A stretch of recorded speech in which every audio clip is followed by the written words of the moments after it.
Como vocês estão? Salmo 119, verso 11 diz assim: guardei a tua palavra no meu coração, para não pecar contra ti.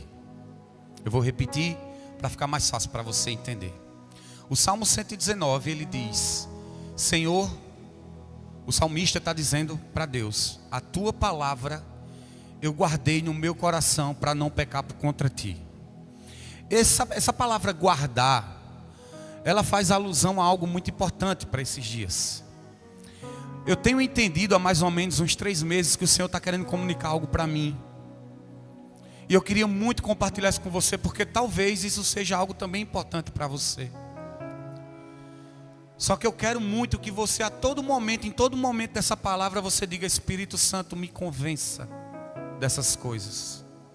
Espírito Santo, libere algo sobre mim durante toda essa palavra. E há 3 meses atrás, ou mais ou menos esse tempo, o Senhor, Ele me confrontou e me constrangeu com uma simples pergunta. E Ele me disse: quanto tempo dura a minha palavra dentro do seu coração?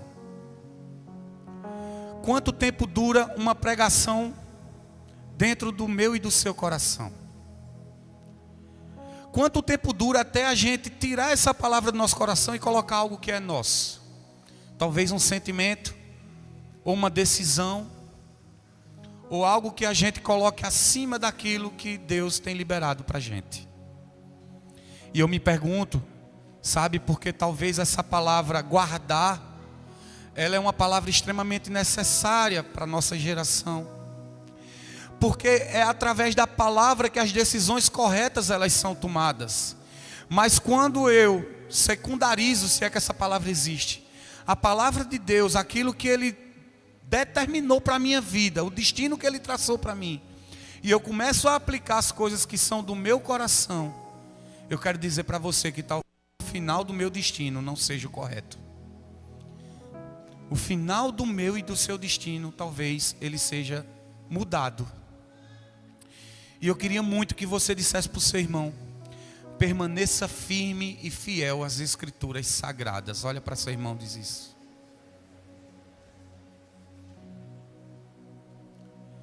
Talvez a palavra para... Hoje eu vou trazer 2 palavras importantes para a gente. A primeira eu vou falar agora.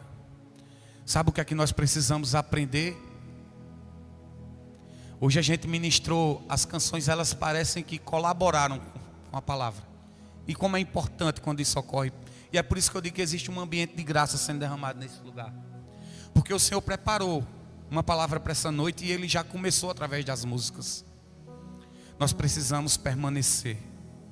O fogo, ele não pode apagar.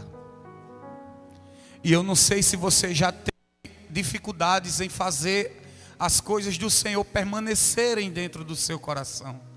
Como nós somos instáveis, como nós somos abalados pelas coisas do cotidiano, como as coisas que são levantadas organicamente no nosso dia a dia nos fazem amornar. Mas eu também quero dizer para você que o tempo da mornidão, ele acabou. Você pode dizer um amém nesse lugar? O tempo da sua mornidão, de coisas que talvez você nem tenha noção, eles estão com dias contados. O que eu desejo nessa noite e profetizo sobre nós é que o fogo do Senhor caia abalando as suas estruturas nessa noite. Você recebe? Recebe isso? Salmos 24. Citei há pouco aqui no momento de dízimos e ofertas. Ele diz: do Senhor é a terra e tudo que nela há. E ele continua dizendo: quem subirá ao monte santo de Sião? E quem permanecerá neste santo lugar? Isso me traz a ideia de 2 dificuldades: a de subir e a de permanecer. Porque por muito tempo a gente aprendeu sobre esse versículo, sobre essa passagem, que é muito importante subir a um trono de adoração, a um monte, a um lugar de adoração. Mas muito mais difícil do que subir é permanecer queimando. E talvez a palavra para você é: saia do tempo de mornidão, saia do tempo da instabilidade, Saia do tempo da frieza e se coloque num tempo de calor. Quem subirá ao monte do Sião e quem permanecerá neste santo lugar? Outro versículo, eu vou começar falando alguns versículos até entrar no tema principal. Outro versículo também nos fala algo importante, que talvez a gente tenha invertido. Está lá em João 15, 4 a 6. Quando ele diz: eu sou a videira e vocês são os ramos. Se vocês permanecerem em mim, vocês frutificarão. E a gente atenta muito os nossos olhos para a palavra frutificar, porque no mundo acelerado em que nós vivemos, constante, onde devemos produzir algo, no mundo onde a produção ela foi startada e acelerada, talvez a palavra que preenche o nosso coração é a palavra frutificar. Mas a Bíblia diz que a condição para que você frutifique, para que eu frutifique, é permanecer. E como nós somos instáveis, como nós nos abalamos com coisas simples que a gente não deveria ser abalado, como as coisas fúteis do dia a dia, do cotidiano, nos tiram do firme fundamento da palavra. Como a gente sai de caminhar por uma palavra para caminhar por uma frustração.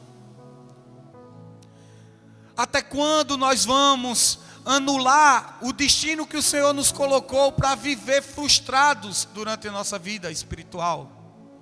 Como a nossa alma tem tomado a frente do espírito reto, consolidado?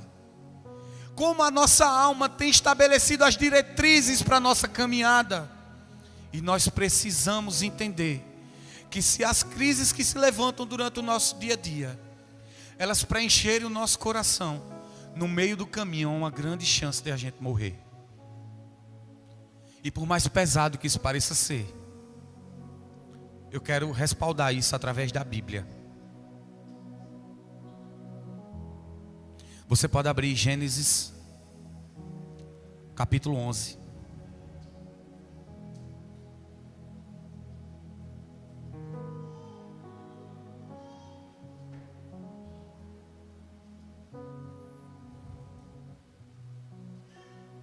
Gênesis 11, a versão que eu estou usando é NVI, já te falei, não foi, Yara? NVI.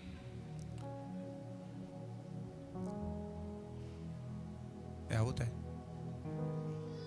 Foi mal, moral. Vocês são gêmeas, toda vez eu confundo.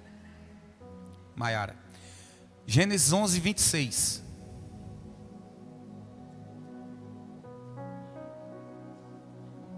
Você já ouviu falar na história de Abraão? Quantos já? Vocês sabem aquela história bem conhecida que Deus diz: Abraão, sai da tua terra, da tua parentela e vai para o caminho que eu vou destinar para você. Quantos conhecem? Levanta a mão. Participa comigo aí. Muita gente conhece, né? Agora me diga aí, quem souber, grita aí o nome do pai de Abraão. Aí, irmão. Estava aqui, hein? Você sabia que o pai de Abraão também saiu da sua terra?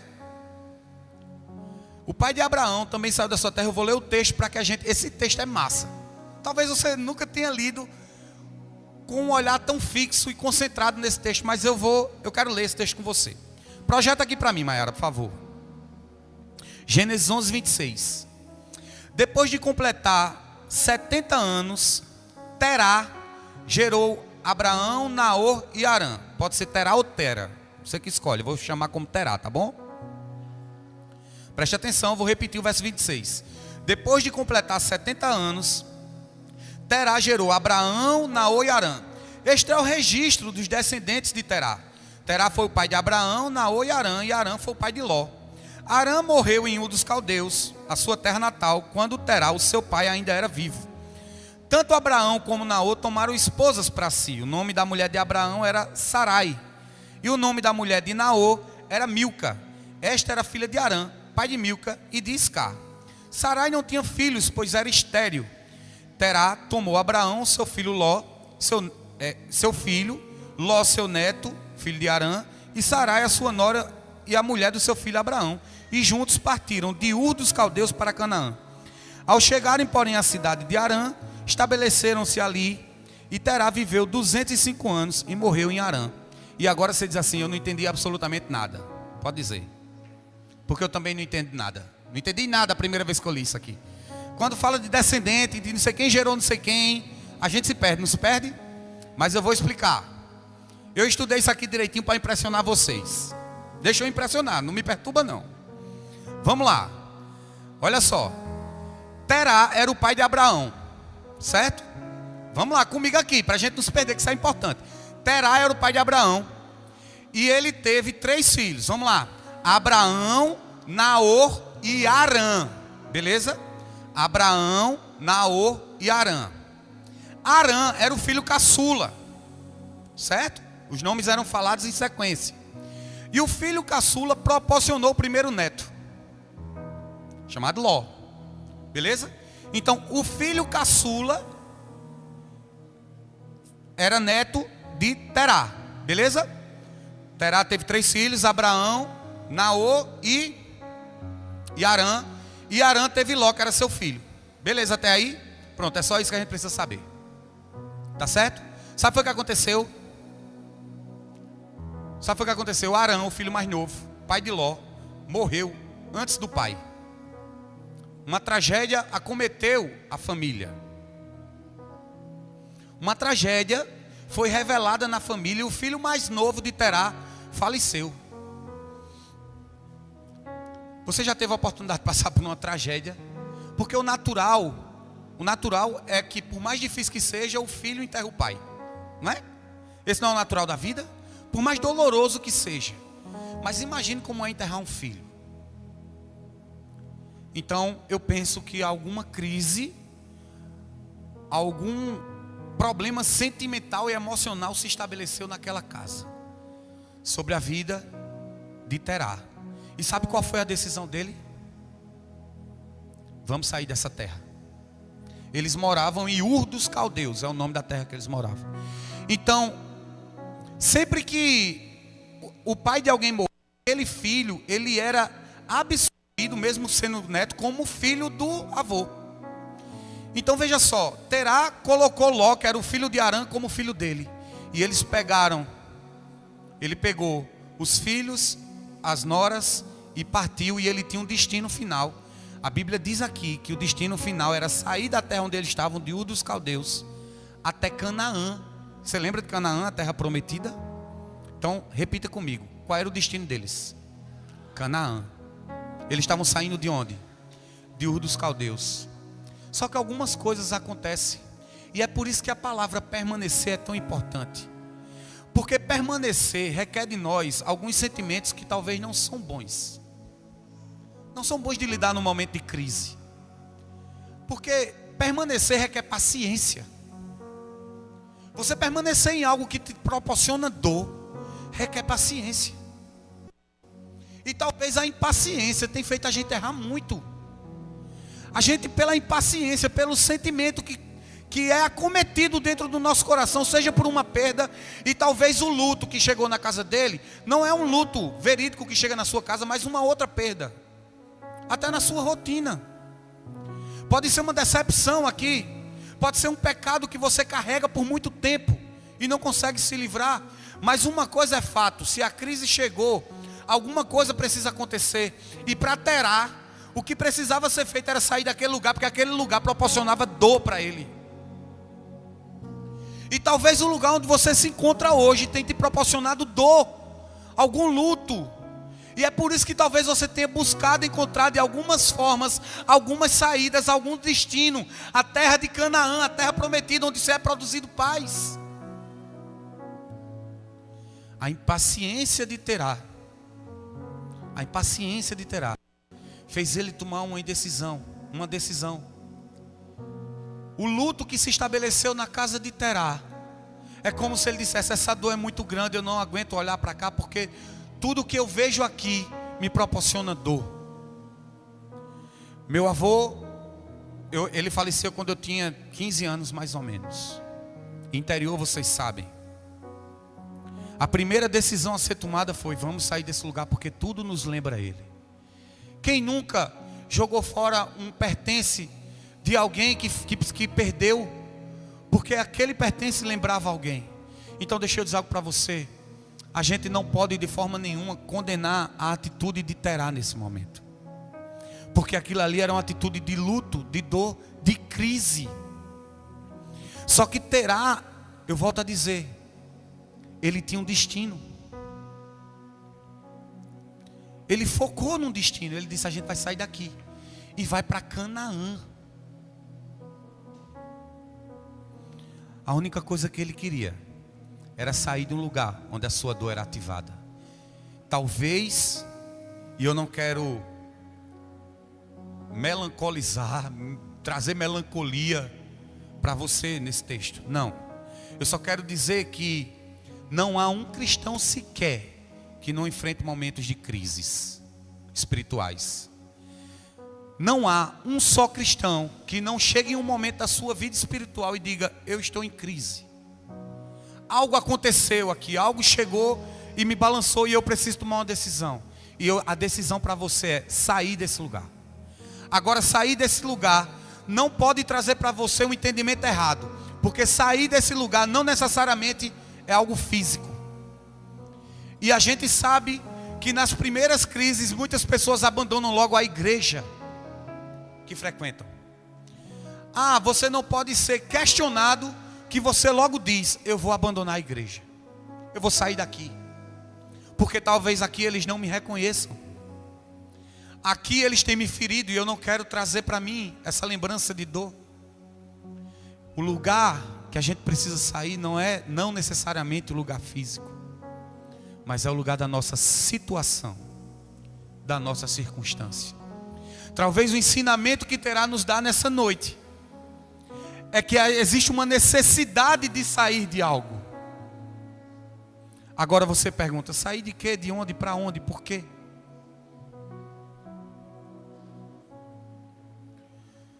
A gente precisa resolver. E esse lugar, ele não é um lugar visível. Eu vou entrar na palavra agora. Esse lugar é um lugar interno. A crise, ela é estabelecida não do lado de fora, mas do lado de dentro. E é um tempo de a gente precisar resolver as crises internas antes de tentar modificar o lugar externo. Antes da gente tomar uma decisão de abandonar ministérios, ou igrejas, ou pessoas, seja ela qual for, abandone a crise interna dentro do seu coração, porque é ela que precisa ser curada. Vocês entendem isso?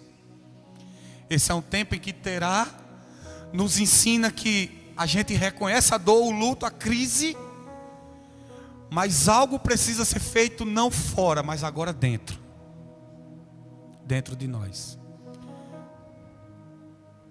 E deixa eu dizer algo para você. Aí se levanta uma outra crise que é notório no meio das igrejas, e que eu queria muito trazer luz a isso, gente. De verdade. Eu volto a dizer: Espírito Santo, nos convença, nos visite nessa noite. Sabe o que acontece tanto? Sabe qual é o segundo ensinamento que Terá nos dá? É só uma conjectura, e eu peço perdão. Vou fazer que nem pastor Edilson. Peço perdão aos teólogos daqui que existem, críticos fiscais de pregações. Mas eu penso que em Ur dos Caldeus, que era a terra de Terá, ele deve ter construído tanta coisa. Ele deveria ter animais ali. A casa dele deveria ser fenomenal. Ele deveria ter muitos bens naquele lugar. Mas nada já importava. E talvez o que tem nos segurado no lugar de crise é o nosso orgulho. Terá disse: para que esse meu luto, para que essa minha crise sare, eu preciso sair e abandonar aquilo que eu construí. E talvez o que tenha segurado você por muito tempo foi aquilo que você construiu com as suas próprias mãos. Talvez seja isso que tenha feito você permanecer na sua crise. E talvez Deus esteja te pedindo isso há tanto tempo, e você diz assim: eu não tenho condições de abandonar, eu não tenho condições de entregar. E deixa eu dizer, algumas coisas novas só vão ser derramadas na sua vida quando você aprender que você perdeu algumas outras. É o senso de derrota que promove o arrependimento. É o senso de derrota no nosso coração que faz a gente dizer: Senhor, perdi. Preciso agora que o Senhor restabeleça coisas, destinos novos na minha vida. Mas a gente permanece na mornidão. A gente permanece na frieza. Porque a gente declara: eu construí algo. Existe algo aqui que fui eu que fiz, eu não vou sair desse lugar. Existem coisas no seu relacionamento que precisam ser quebradas e você não tem quebrado porque você é orgulhoso. E você precisa hoje reconhecer isso. Você precisa quebrar e dizer: perdi. Senhor, eu perdi. Só que eu volto a dizer, Terá tinha um destino final. Só que Terá também sabia a situação que se encontrava. E Terá também traçou um caminho. Então, em momentos de crise, em momentos de problemas, em problemas de coisas que têm nos afastado do Senhor, deixa eu lhe dar o caminho da vitória, para te ajudar. Reconheça o momento que você está. Faça uma autoanálise e diga: Senhor, em que circunstância eu estou? Trace um caminho para sair dessa realidade. E só pare quando você chegar no destino.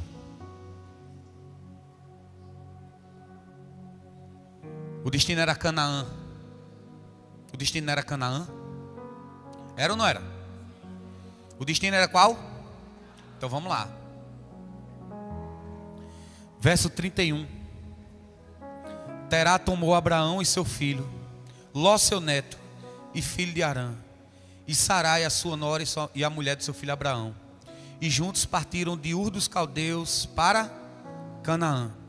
Ao chegarem, porém, à cidade de Arã, estabeleceram-se ali. Vocês notaram uma coincidência aqui? Quantos notaram? Quantos notaram? Levanta a mão. Como era o nome da cidade? Como era o nome do neto? Do filho. Neto de Terá, eu estava falando. Que agora era filho, né? Gente, outra licença poética. Outra licença aos teólogos. Mas eu não acredito em coincidência nisso aí, não. Eu não acredito. Porque isso é a realidade do povo. Porque Terá se estabeleceu na cidade onde o nome gerava a crise do neto que havia morrido. Só que Arã não era só uma pessoa agora, Arã também era um lugar. E talvez o lugar onde eu e você se encontram é um lugar chamado Arã, que nos proporcionam desconforto do passado, de coisas que aconteceram. Veja só, no meio do caminho, talvez o que alguém te fez lá no passado tenha te travado. No meio do caminho, onde você está indo para o seu destino final, a terra Canaã, você está com os olhos fixos, mas no meio do caminho acontece e aparece alguém que te travou lá no passado. É assim ou não é? É ou não é? Vocês estão comigo? Quem estiver dormindo, dá um cascudo aí. Aparece ou não aparece? Eu tenho duas decisões a tomar. Ou eu enfrento o meu destino final e permaneço, ou eu fico lá e morro. Último verso desse capítulo. Terá viveu 205 anos e morreu em Arã. Ele chegou no destino final. A terra prometida que ele traçou, ele conseguiu alcançar. Por quê? Porque ficou preso, talvez na cidade onde o passado te fez travar. Sabe o que é que eu quero dizer com isso? Eu quero dizer que melhor é o fim das coisas do que o começo. Eclesiastes 7:8. Muito mais importante do que o começo das coisas, aquilo que você iniciou, aquilo que você está fazendo, muito mais importante que isso é o final delas. É ela o destino final. É lá o destino que você tem que chegar. É aquilo que você traçou. Então, em momentos de crise, eu tenho que reconhecer o meu lugar. Em que momento eu estou. Traçar um caminho e só parar quando eu chegar no meu destino final. Porque se eu parar na metade do caminho, eu vou morrer. Eu posso morrer. Não quero profetizar isso sobre sobre sua vida. Isso não é morte física, obviamente. Morte espiritual que eu estou falando. O destino final, traçado. Processos que a gente agora não quer mais enfrentar, lutos, perdas, que nos travam, que aconteceram no passado, e que eu agora... Só que tem muita gente fazendo que nem Paulo. Só que tem muita gente declarando o que Paulo declarou. Tem muita gente dizendo: Senhor, tira essa crise de dentro de mim. Tira essa crise, tira esse problema da igreja. Gente, quando a gente olha a igreja, a gente queria uma igreja perfeita, sem mazelas, sem problemas para lidar. Isso é oração pastoral. Tira esse problema daqui, Senhor. Quando é que nós vamos vencer e caminhar em paz? Senhor, quando é que eu vou vencer essa terrível batalha contra esse pecado que eu não consigo abandonar? E essa crise que se estabeleceu, essa batalha na minha mente, quando é que ela vai sair? Algumas coisas precisam ser abandonadas, mas deixa eu dizer também para você que outras o Senhor estabeleceu sobre a sua vida. Aquilo que Paulo considerou como espinho na carne, que ele pedia tanto para tirar, o Senhor respondeu dizendo: não tirarei, porque a minha graça te basta para que você reconheça. Tem muita gente pedindo para tirar algo, remover algo, que foi o Senhor quem colocou. Pesou? Tem que pesar, a palavra tem que pesar no nosso coração mesmo. Pare de pedir para que o Senhor tire algo que Ele estabeleceu, para que você entenda que a graça dEle te basta. E agora você vai fazer algo bem bonitinho, vai olhar para o seu irmão e vai dizer: irmão, a graça do Senhor te basta.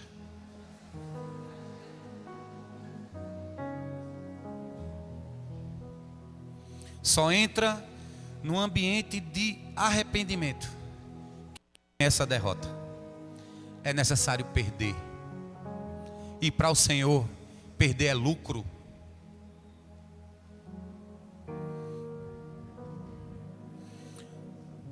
Deixa eu dizer o final dessa história. Termina isso aqui e começa a palavra que a gente tanto conhece. Abraão, sai da tua terra, da tua parentela e vai para o lugar onde eu te mostrarei. Sabe de onde Abraão saiu? De Harã. Deus chamou Abraão de Harã. Só que existe uma grande diferença quando eu tomo uma decisão para sair de um lugar pela minha crise e quando eu tomo uma decisão de sair porque o Senhor me ordenou. Pare de caminhar por crises, por mornidão, por emocionalismo, por amizades, e comece a caminhar pela palavra, porque o destino é garantido. Pela palavra eu garanto, o destino é garantido, você vai chegar. E as promessas finais, elas são totalmente diferentes. Mas sabe o que eu percebi? O que tem gerado crise no nosso coração são coisas que a gente não percebe às vezes. E talvez a sua realidade hoje seja: eu não estou entendendo nada dessa palavra porque eu não tenho crise, eu não estou enfrentando crise. E eu quero muito que você abra comigo Efésios 5.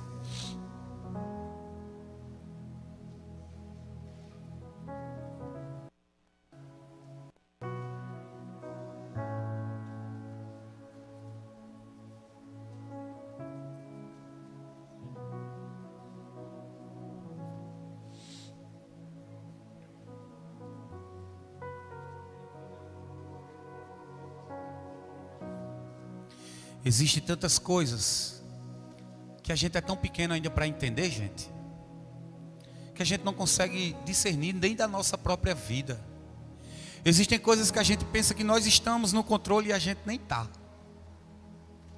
Existem coisas que são geradas no nosso coração que a gente nem percebe, e a gente acaba tomando decisões que a gente depois passa e diz: meu Deus, por que é que eu fiz isso? Não é assim? Não é assim? Vamos ler Efésios 5:10. Aprendam a discernir o que é agradável ao Senhor. Não participem das obras infrutíferas das trevas. Antes, exponham-na na luz. Pois é vergonhoso até mencionar coisas que eles fazem em oculto. Tudo, porém, que é exposto pela luz torna-se visível, pois a luz torna visíveis todas as coisas. Por isso é que foi dito: desperta, ó tu que dormes. Levanta-te dentre os mortos, e Cristo resplandecerá sobre ti. Eu montei essa passagem, essa parte de terá, eu só fiz adequar. Mas para mim o texto principal dessa mensagem é esse, o outro que eu vou ler. Eu montei essa mensagem quando eu acordei, há 3 dias atrás. Cadê a Aninha? Tá por aí, né? Há 3 dias atrás, com o despertador de Aninha de manhã. O despertador de Aninha tocou, e o despertador dela é ensurdecedor, é alto, muito alto. Ela se assustou, vai trabalhar. Aí sabe o que ela fez? Botou mais 10 minutos no despertador e voltou a dormir. 10 minutos depois, quando o sono já estava profundo, novamente o despertador. E eu disse: Aninha, o Senhor me deu uma pregação. Não foi? Disse: Aninha, o Senhor me deu uma pregação. E antes que você, presbiteriano, venha me criticar, certo? Venha me criticar e dizer que eu montei uma pregação em cima de uma circunstância, eu tenho base bíblica para isso, tá? Mas deixa eu dizer, para que serve o despertador? É para despertar. Mas ele garante que você vai despertar? É isso que eu quero falar hoje aqui. O Senhor está a todo momento nos despertando para algo, e parece que nós colocamos mais 10 minutos e voltamos a dormir. Pesou, não foi? É assim. Talvez na sua vida o Senhor tenha te despertado para algo. A palavra para você seja: desperta da mornidão. E você colocou mais 10 minutos e voltou para dormir. No momento mais difícil do ministério de Jesus, ele pega os 3 principais discípulos como amigo, Pedro, Tiago e João, e diz: vamos orar, que eu preciso, minha alma está inquieta. E ele começa a orar no Getsemane, e quando volta estão os 3 dormindo, não é? Você já parou para pensar o quanto isso se parece conosco? Porque eu vou dizer algo para você, gente. Deus tem nos convocado para algo, Deus tem nos chamado a despertar para algo.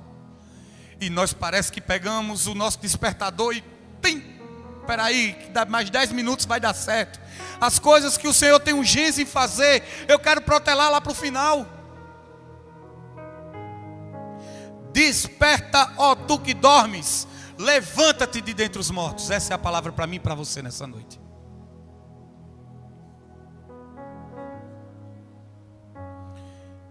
Essa convocação de Paulo é para que a gente saia da dormência. Talvez a nossa geração esteja dormente, sem sentir as dores que Deus está sentindo por ver tanta perversidade. A moda agora é uns bebês falsos que tem aí no meio do mundo. Como é o nome? Reborn, é? Até o nome é feio, gente. Teve um caso aí de uma mulher que pediu preferência no supermercado porque estava com um bebê reborn. O mundo está louco. Toda vez que eu venho pregar aqui, eu tenho uma história de uma loucura do mundo. Eu pareço Danilo Gentili quando vai apresentar o programa dele. A bola da vez é essa. O mundo está louco, precisando da manifestação dos filhos de Deus. É urgente. É urgente. O povo endoideceu. E eu e você pegamos a catraca lá do negócio, lá, o botãozinho. Mais 10 minutos. Não é assim? Estamos com a síndrome de Sansão. Estamos com a síndrome de Sansão. Sansão tinha algo com Deus. Deus também tinha algo com Sansão. Deixa eu dizer algo para você. Deus tem algo com você. E eu sei que você tem algo com Deus. Só que Deus deu uma ordem a Sansão. E sabe a síndrome de Sansão qual é? E antes de falar, eu quero dizer: Espírito Santo nos convença. Diga para o irmão que está ao seu lado: Espírito Santo nos convença.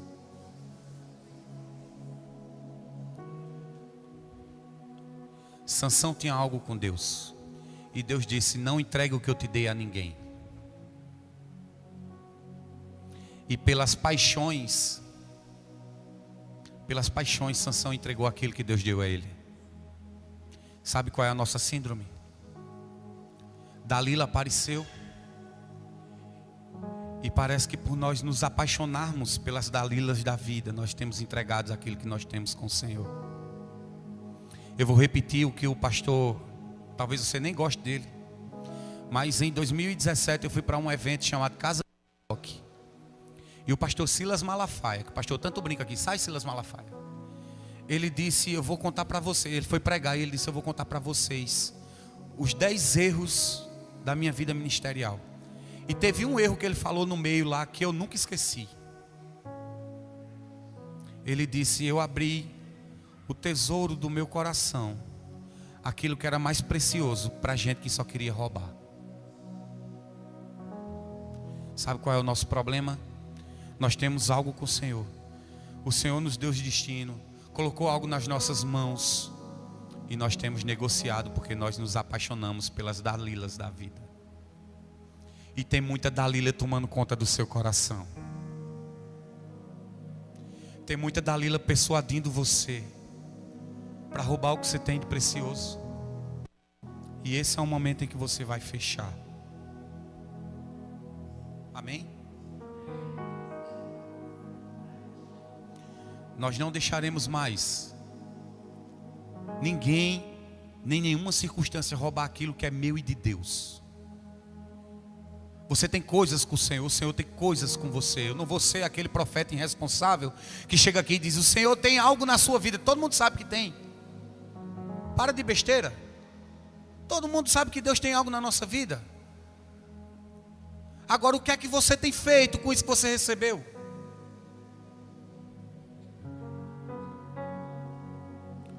Eu vou entrar para o final da mensagem lendo um outro texto, mas eu quero dizer para você que esse texto, eu escutei uma pregação de um rapaz chamado, você conhece, lá do F-Hope, Douglas Gonçalves, e eu fui abaladíssimo por ela. E eu quero compartilhar algumas coisas, eu vou falar o que ele disse, e outras coisas eu acrescentei, porque o Senhor trouxe uma revelação para mim. Abra aí comigo, Mateus 5. Quantos conhecem a parábola das 10 virgens? Parábola muito conhecida, não é? Vamos ler aqui. Então, o reino dos céus será semelhante a 10 virgens que pegaram as suas lâmpadas e saíram para encontrar-se com o noivo. 5 delas eram insensatas e 5 eram prudentes. As insensatas pegaram as suas lâmpadas, mas não levaram óleo. As prudentes, porém, além de levar as lâmpadas, levaram óleo nas vasilhas. O noivo demorou a chegar. Preste atenção. O noivo demorou a chegar. E todas ficaram com sono e fizeram o quê? Você já sabe onde eu quero chegar. À meia-noite, ouviu-se um grito. O noivo se aproxima. Saiam ao encontro dele. Então todas as virgens acordaram e prepararam as lâmpadas. As insensatas disseram às prudentes: dêem-nos um pouco do óleo, pois as nossas lâmpadas estão se apagando. Elas responderam: não, pois pode ser que não haja suficiente para nós e para vocês. Vão comprar óleo para vocês. Saindo elas para comprar óleo, chegou o noivo. As virgens que estavam preparadas entraram com ele para o banquete nupcial, e a porta foi fechada. Mais tarde chegaram também as outras e disseram: Senhor, Senhor, abre-nos a porta.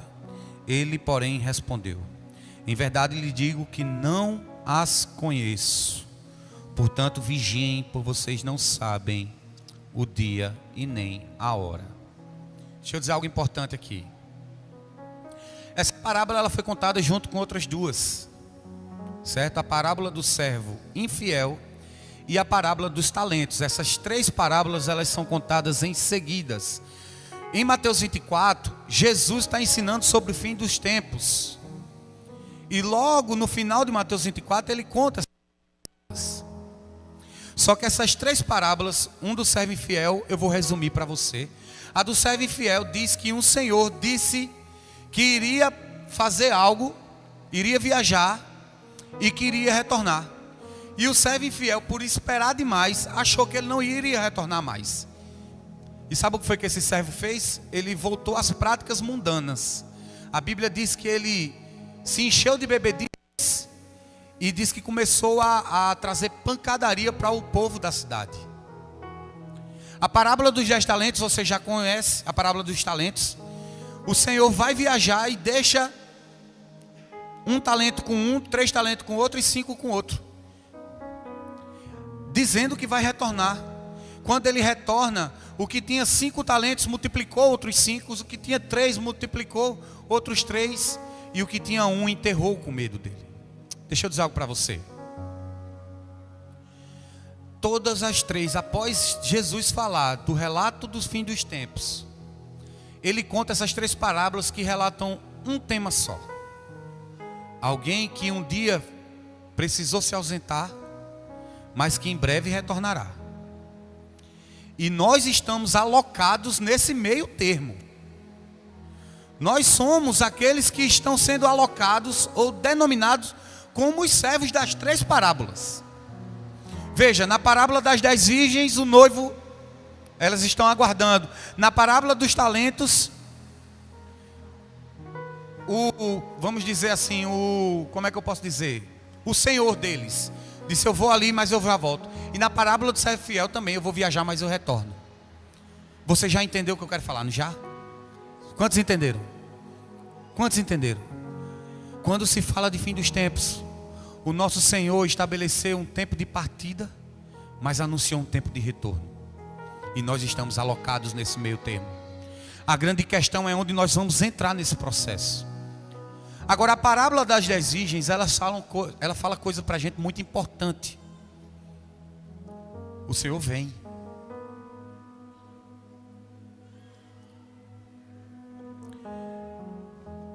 Vocês perceberam que as 10 virgens, as 10 virgens, no começo, a lamparina estava queimando? As 10. Porque a gente tem mania de dizer: não, 5 eram prudentes, 5 eram imprudentes, então queimava a lamparina de 5 e a das outras 5 estava apagada.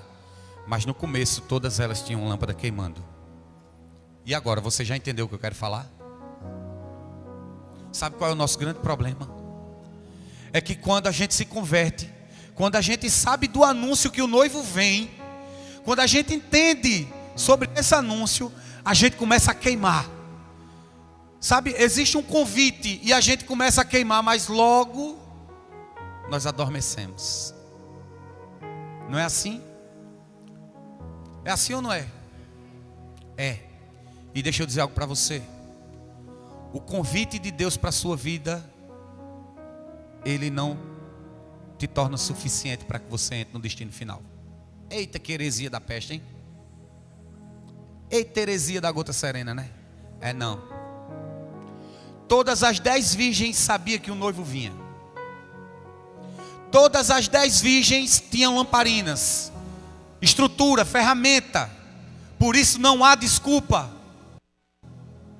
O noivo vem. Eu e você temos ferramenta e a nossa principal está aqui. A nossa principal é essa daqui.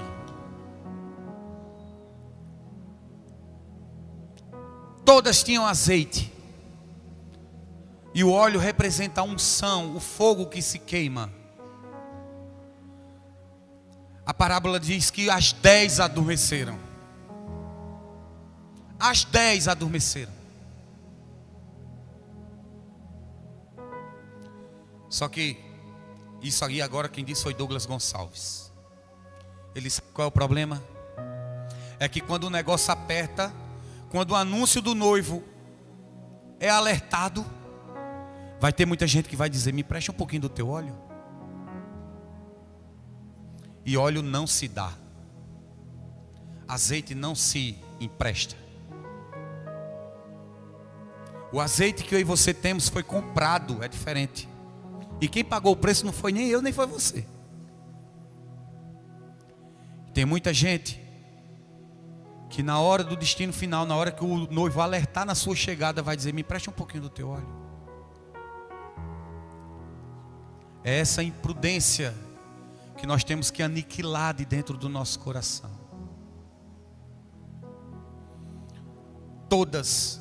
todas queimavam no começo. Todas as lamparinas.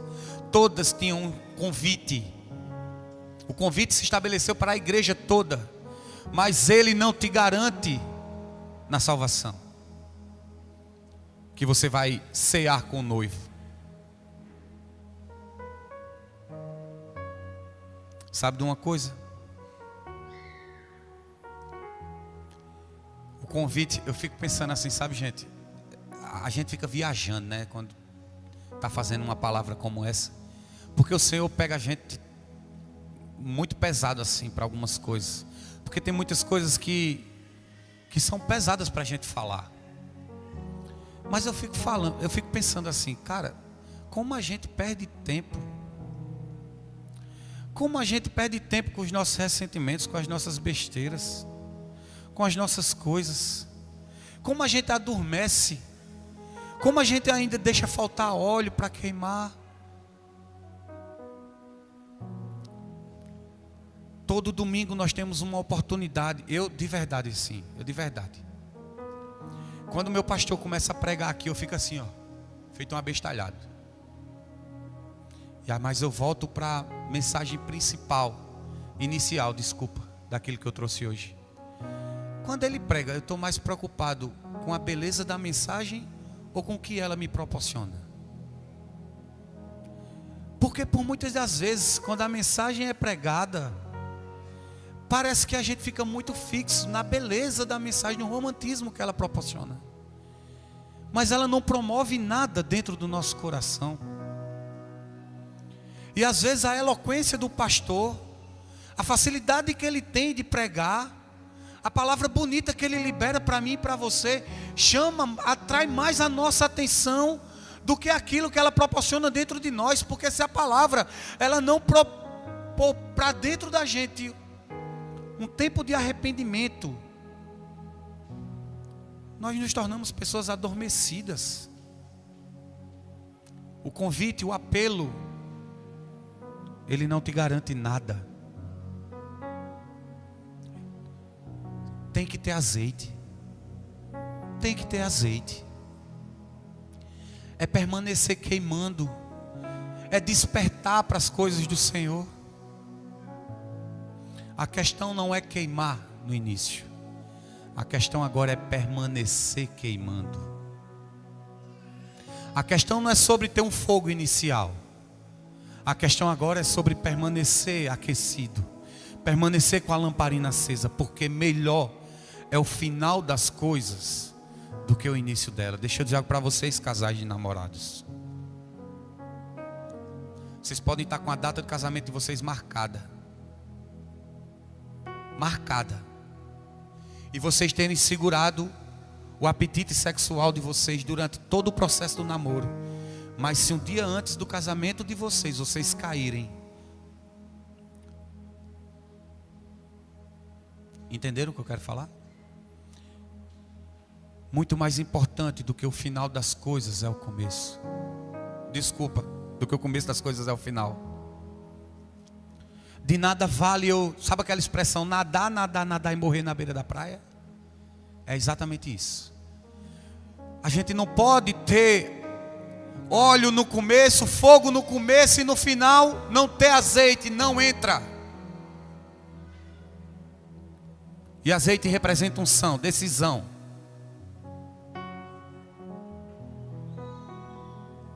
Homens responsáveis por suas mulheres. Sabe o que é engraçado no texto de Efésios que a gente leu? É que Paulo, ele exorta valendo mesmo assim, valendo de verdade. E não só Paulo, mas a igreja de Éfeso, ela é exortada lá em Apocalipse 2. Quando o anjo manda uma carta e diz assim, deixa eu dizer um negócio para vocês. Vocês aparentam ser fiéis. Vocês aparentam ser bons. Vocês não negligenciaram a palavra.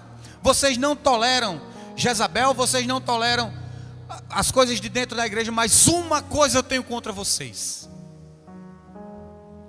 Vocês abandonaram durante o processo o primeiro amor. Esse é um tempo em que, para que a gente aqueça o nosso coração, a gente retorne e traga para a memória, não mais aquilo que nos proporciona crise, mas aquilo que produz esperança. Essa é a grande diferença. E do mesmo jeito que eu comecei a palavra, eu quero concluir. Quanto tempo dura uma mensagem no seu coração? Quanto tempo o seu coração vai levar para tornar uma palavra de aquecimento para você uma palavra morna? Quanto tempo você vai deixar a palavra que reveste o seu coração de lado e vai colocar algo que é seu? Será que amanhã à noite, quando alguém te perguntar, a palavra ontem foi sobre o quê? Será que você já vai saber explicar? Ou será que já vai virar uma rotina, todo domingo você chegar aqui e na semana o que o Senhor ministrou ao seu coração? Uma coisa é certa: o noivo vem, o convite está feito, voltemos a queimar. Amém? Fica de pé no seu lugar um pouquinho.